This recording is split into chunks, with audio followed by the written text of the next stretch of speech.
Now we will discuss Dobereiner's triads. अब हम डॉबनियर्स triads को डिस्कस करते हैं। 1817 में हमारे पास एक जर्मन केमिस्ट थे।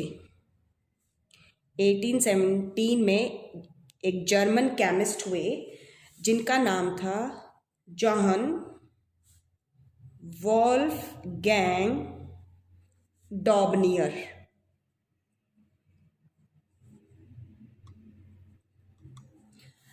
इन्होंने क्या किया, एलिमेंट्स जो थे उस टाइम पर, जो नॉन एलिमेंट्स थे, जिनकी उस टाइम पर जितने भी नॉन एलिमेंट्स थे उनको उन्होंने क्लासिफाई किया, ग्रुप्स के अंदर बांटा। ठीक है, कैसे बांटा? जिनकी सिमिलर प्रॉपर्टीज थी उन एलिमेंट्स में, उन्होंने उनको एक ग्रुप में रखा। ठीक है, तो he arrange the elements having similar properties into groups. Groups में रखा। ग्रुप्स आपके वर्टिकल कॉलम्स होते हैं। और उन्होंने क्या आइडेंटिफाई किया कि कुछ ग्रुप्स ऐसे थे, सर्टेन ग्रुप्स जो थे वो क्या थे, ऐसे थे जिनके अंदर 3 एलिमेंट्स थे। उन्होंने आइडेंटिफाई किया सर्टेन ग्रुप्स को, and these group consist of 3 elements each. और इन ग्रुप में 3 एलिमेंट्स थे which are kept together.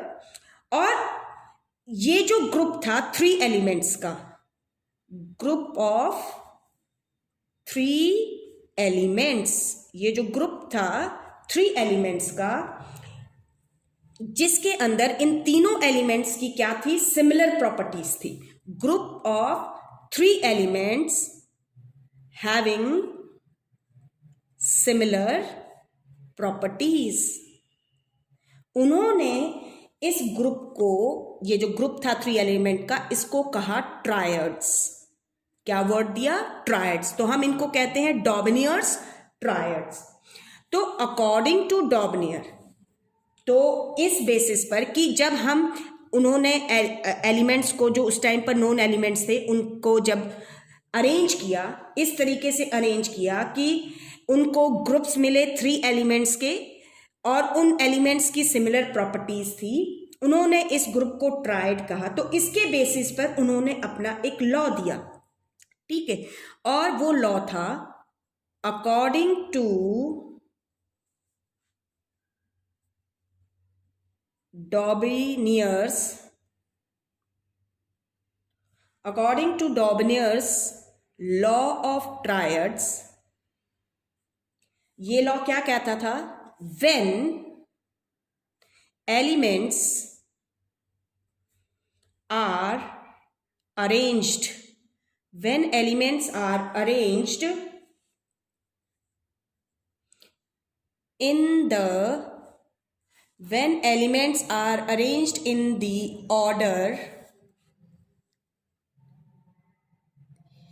order of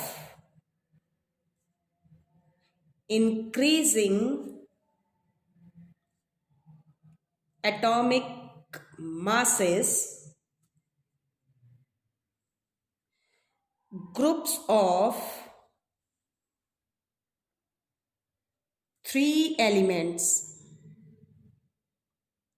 groups of 3 elements known as triads are obtained। क्या obtained होंगे? ग्रुप्स obtained होंगे 3 एलिमेंट्स के, जिन्हें ट्रायड कहेंगे, which have similar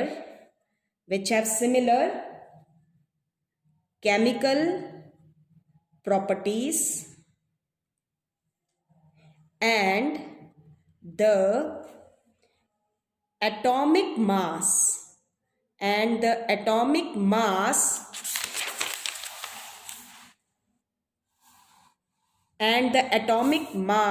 of the middle element, and the atomic mass of the middle element in the triad is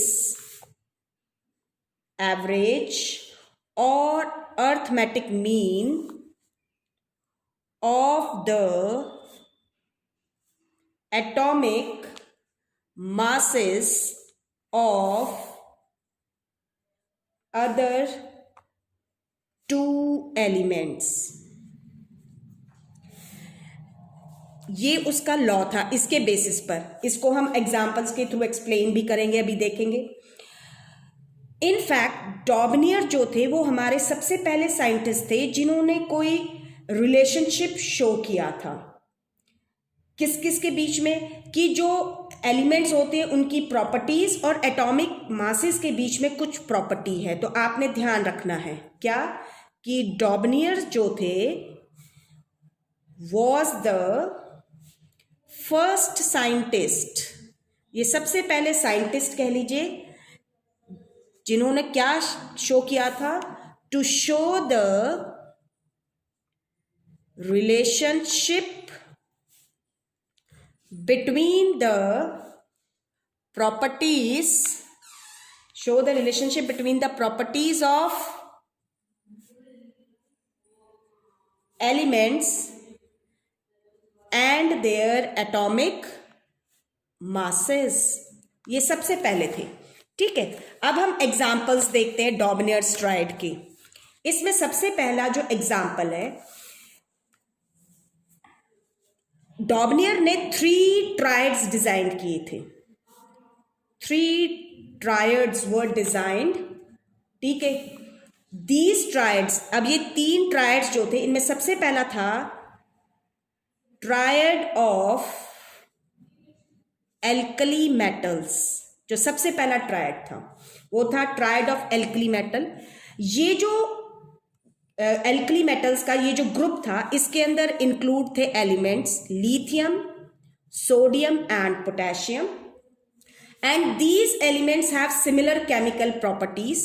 इनकी क्या थी, similar chemical properties थी, similar chemical properties and form a triad. इन्होंने triad form किया। Triad क्यों form किया, because the atomic mass of the middle element, middle element हमारा sodium है, इसका जो एटॉमिक मास था दैट इज 23U। ये था 23U था, विच इज रफली the average of the atomic masses of lithium and potassium. Lithium का एटॉमिक मास होता है 6.9U। हमारा सोडियम है, इसका एटॉमिक मास होता है 23U, और पोटेशियम इसका एटॉमिक मास है 39U। आप इसको राउंड फिगर में 7U भी ले सकते हैं। 23U 39U। जब हम इनका एवरेज निकालेंगे, ठीक है, आप एवरेज निकालिए तो लिथियम और इसके एटॉमिक मास को आप प्लस करिए, 6.9 + 39 डिवाइड बाई 2, और आप 7 + 39 डिवाइड बाई 2 करके देखिए। तो जब आप इन दोनों को प्लस करेंगे you will get 45.9 divide by 2 and it comes to be 22.95U। It is approximate equal to 23U। आप इसमें इसको भी कैलकुलेट कर सकते हैं। आप इसको कैलकुलेट कीजिए, ये आपका आएगा 46/2 दैट इज 23U। तो एवरेज जो है इन दोनों के एटॉमिक मासेस का एवरेज 23U है। तो ये it lithium, sodium and potassium, these 3 elements they form a group having similar properties, and क्योंकि एवरेज जो एटॉमिक मास था सोडियम का that is the average of the atomic masses of these 2 elements, so it forms a triad. ये एक triad form किया इसने। जो similar chemical properties अगर आप देखेंगे तो इनकी क्या है, अगर आप देखेंगे लिथियम, सोडियम एंड पोटेशियम है, अगर आप इनकी हम प्रॉपर्टीज सिमिलर प्रॉपर्टीज देखते हैं तो सिमिलर प्रॉपर्टीज अगर आप देखेंगे तो they are highly reactive metals. ये आपके हाईली रिएक्टिव मेटल्स हैं। सेकेंड प्रॉपर्टी अगर हम सिमिलर देखते हैं तो they have a valency of 1, यानी मोनोवैलेंट है ये आपके, दीज आर मोनोवैलेंट, वैलेंसी 1 है, या हम +1 कह सकते हैं because they lose 1 electron. Third, all of them react with water. ये सभी रिएक्ट करते हैं किसके साथ, they all of them react with water to form, क्या फॉर्म करते हैं, to form alkalis. Alkalis means caustic solutions you can say. हम एल्कलीज को कास्टिक सॉल्यूशंस भी कह सकते हैं, या हम इन्हें कहते हैं on reacting with water they form strong bases and hydrogen gas, and that's why these elements they are called alkali metals. Therefore these are called alkali metals. आपके ये जितने भी मेटल्स हैं, all of them react with oxygen. React करते हैं किसके साथ? With oxygen. और क्या फॉर्म करते हैं? To form basic oxides. तो these are similar chemical properties. तो lithium, sodium and potassium, it forms the triad. ठीक है. नेक्स्ट जो ट्रायड आपका डॉर्नियर के क्लासिफिकेशन में था, that is the triad of alkaline earth metals. Alkaline earth metals का ट्रायड था. जो अल्कलाइन अर्थ मेटल्स वाला जो ये ग्रुप था, इट इंक्लूड्स, इसमें शामिल थे आपके कैल्शियम, स्ट्रॉन्शियम, कैल्शियम होता है आपका Ca, strontium Sr and barium Ba. And these elements also have the similar chemical properties. इनकी भी similar chemical properties थी and they form the triad. Triad क्यों form किया? Because the atomic mass of, क्योंकि जो atomic mass था calcium, strontium and barium. जो strontium, it is the middle element. ये मिडल एलिमेंट था. अगर हम ऐसे देखें कैल्शियम, स्ट्रॉन्शियम, बेरियम, तो they are all present in a same group. Same group में प्रेजेंट है. Calcium atomic mass 40, strontium atomic mass 88 and barium 137. तो they form the triad because the atomic mass of strontium is the average of the atomic masses of calcium and barium. आप average निकालिए. 40 plus 137 divide by 2. आप इसको plus कीजिए. जब आप इसमें 40 plus करेंगे, it comes to be 177 by 2. Divide कीजिए. 2 8 जा 16, 2 8 जा 16.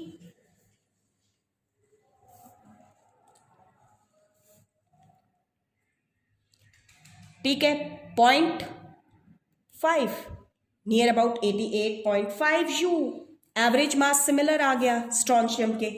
And they have the similar chemical properties. अगर हम सिमिलर प्रॉपर्टीज देखते हैं, सिमिलैरिटीज क्या है अगर आप देखेंगे तो कैल्शियम, स्ट्रॉन्शियम, बेरियम जो है, दीज आर ऑल्सो मेटल्स. ये भी मेटल्स हैं आपके, रिएक्टिव मेटल्स हैं, but not so much reactive metals. हाँ, ये ध्यान रखिए कि जो इससे पहले लिथियम, सोडियम एंड पोटेशियम था, they are also electropositive metals. ये आपके इलेक्ट्रोपॉजिटिव है. ये भी, वो वाला ग्रुप भी इलेक्ट्रोपॉजिटिव इन नेचर था. इलेक्ट्रोपॉजिटिव एलिमेंट्स हैं. They are divalent. ये सारे के सारे डायवेलेंट है. Divalent means having valency 2. इनकी वैलेंसी 2 है. अगर आप देखेंगे, all of them form basic oxides. Basic oxides form करते हैं, ये ध्यान रखिएगा. When they react with oxygen they form basic oxides. और जो इनको हम अल्कलाइन अर्थ कहते हैं, तो वो कहते भी इसीलिए हैं, ये जो ऑक्साइड्स हैं, these oxides are alkaline in nature. Alkaline in, क्योंकि ये जो ऑक्साइड्स थे ये अल्कलाइन नेचर के थे. एंड एग्जिस्ट इन अर्थ, और अर्थ में एग्जिस्ट करते थे उस टाइम पर. Exist in earth crust, earth crust में एग्जिस्ट करते थे. दीज ऑक्साइड्स वर, ये जो ऑक्साइड्स थे, दीज ऑक्साइड्स, ये जो ऑक्साइड्स थे, इनको कहा जाता था, these oxides were called alkaline earth. In oxides को हम अल्कलाइन अर्थ कहते थे. और इनके जो मेटल्स थे, इनके जो मेटल्स हो गए, उनको हम क्या कहेंगे? Alkaline earth metals.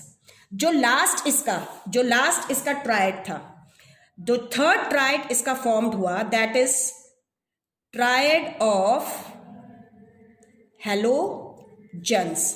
Triads of halogens था। ट्राइड्स ऑफ हैलोजन्स को अब हम डिस्कस करेंगे। This is the third tried. Halogens जो हैं आपके इस ग्रुप के अंदर इंक्लूड थे chlorine, bromine and iodine. They also have similar chemical property and form a tried. Tried की फॉर्म क्या? Because the atomic mass of bromine is the average of the atomic masses of chlorine and iodine. Chlorine 35.5 U, bromine 80 U and iodine 127 U. Find out the average. आप इन दोनों की average निकालिए, plus करके divide by 2, तो it will come about near about ये आपकी 80 के आसपास आ जाएगी। तो you will find out your self, अपने आप इसको फाइंड आउट करके देखिएगा। जो सिमिलर केमिकल प्रॉपर्टीज थी इनमें कि इन एलिमेंट्स की, वो थी कि all of them are highly reactive. ये सारे के सारे हाईली रिएक्टिव क्या है? Non metals. नॉन मेटल्स हैं। They are also monovalent. Monovalent है क्योंकि वैलेंसी क्या है इनकी? 1 है। लेकिन जो वैलेंसी 1 है दैट इज -1। ध्यान रखना, because they have the tendency to gain 1 electron and all these element they react with water. Water के साथ रिएक्ट करते हैं to form acids. Acid form करते हैं रिएक्ट करके। And these elements combine with metals. ये जो एलिमेंट्स है ये क्या करते हैं? कंबाइन करते हैं सभी के सभी विद मेटल्स के साथ to form salts. Salts means ionic compounds फॉर्म करते हैं ये सभी, और इसीलिए हम इन्हें क्या कहते हैं? हैलोजन्स कहते हैं। हेलो मीन्स, हेलो जो होता है that is the word means salt and gene means producers. ऊपर वाले जो 2 ग्रुप्स थे वो दोनों इलेक्ट्रोपॉजिटिव थे। ये जो जितने भी एलिमेंट्स हैं these are all electronegative. All of them are electronegative elements. ये सारे के सारे आपके इलेक्ट्रोनेगेटिव एलिमेंट्स हैं। अब हम ये तो ट्राइड्स हो गए, लेकिन ये जो क्लासिफिकेशन थी इसकी हम लिमिटेशंस देखते हैं। जो लिमिटेशंस हैं इसको हम डिस्कस करेंगे। तो ये था all about the Dobereiner's triad. ये हमने सारा डॉबिनियर्स ट्राइड के बारे में पढ़ा। Now in next video we will discuss about the limitations. हम लिमिटेशंस को डिस्कस करेंगे and the another earliest attempt that was given by Newland.